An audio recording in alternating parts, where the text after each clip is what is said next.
following content is not advised for viewers younger than 18. However, if you are a driver and a parent, this might be worth considering. Ladies and gentlemen, today we venture into the world of cars, where our choices are often guided by looks, fuel economy, more than R2 increase in the price of petrol per litre next month, and how they make us feel. But hold on tight, because in this episode, I'm going to steer your attention to something you've probably taken for granted: the safety of you and your family in an automobile.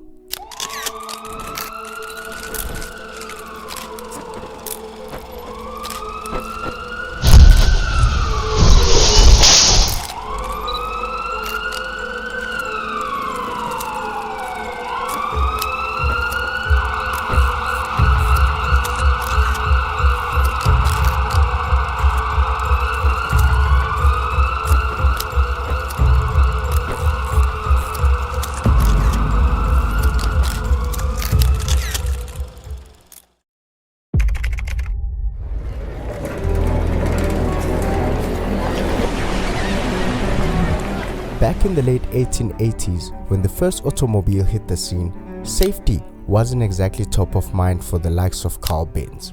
Nah, they were busy focusing on keeping those contraptions running and not falling into pieces.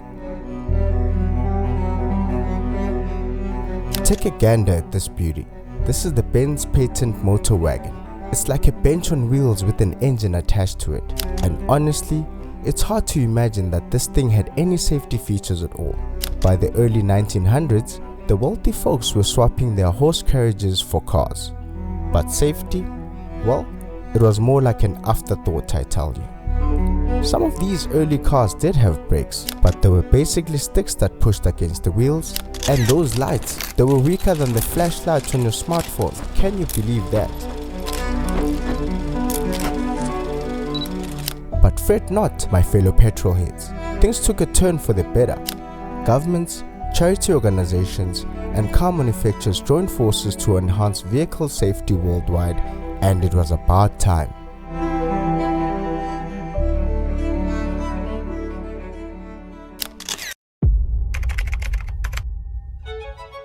Fast forward to the late 2010s, the introduction of passive and active safety features became mandatory in many parts of the globe.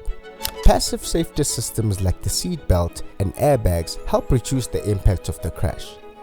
And active safety systems such as ABS, traction control, and stability control work to prevent these accidents in the first place. The ingenious Swedes at Volvo gave us the modern 3-point seat belt, which became standard equipment in their cars back in 1959. I can feel it coming in the air tonight. They were kind enough to share the patent with the world, and not to forget the classic airbag, born in 1941 and finding its way into cars in 1973.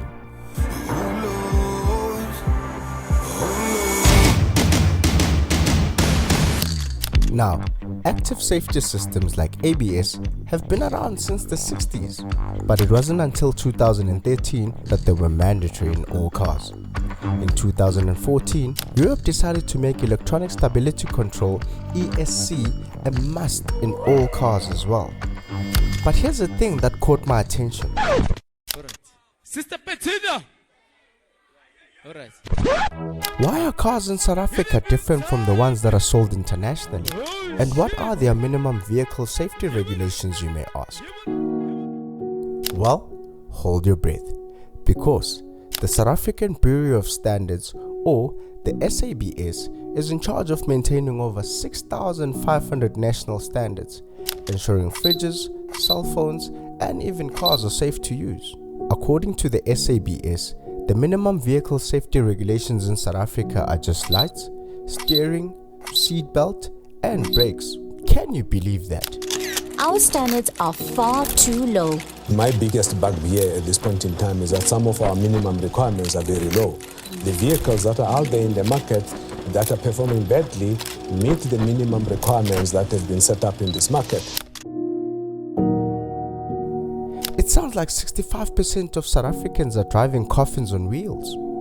It's only since 2017 that South Africa has started testing their cars, thanks to the hashtag Safer Cars for Africa campaign, a partnership with AA and Global NCAP. They put the Nissan NP300, known as the hard body in Africa, against its European sibling, the Navara, and let me tell you, the results were shocking, staggering. Here's Alejandro to explain. If you take a look at the compartments where we're sitting, the first of all is that it's completely collapsed. Steering wheel, it's compressing the dummy, the driver. In the case that we need to rescue that person, it will be really hard to try to get the person out of the car. To explain it in a better way, this car is being sold as a hard body with airbags in it, and talking about or giving the impression to the consumer that it's a robust car, it's a safe car. But as from what we can see now, it doesn't look that much. The passenger shell of the NP300 hardbody was weak compared to its European version. It's like comparing a crumbling cookie to a fortified fortress. European cars come with the stronger passenger shell, ABS, airbags, and traction control as standard. And they even got new regulations in the works requiring reversing camera, cruise control, driver attention systems, and tire pressure monitoring by 2024. But here's the kicker. South Africa has signed up for these changes, yet they're not fully implementing them. Come on, South Africa. It's time to give your drivers the safety they deserve. So let's demand better. Let's push for safer cars. Let's make sure that every car on the road is not just a pretty face. Because when it comes to safety, we can't take anything for granted. Drive safe, my friends.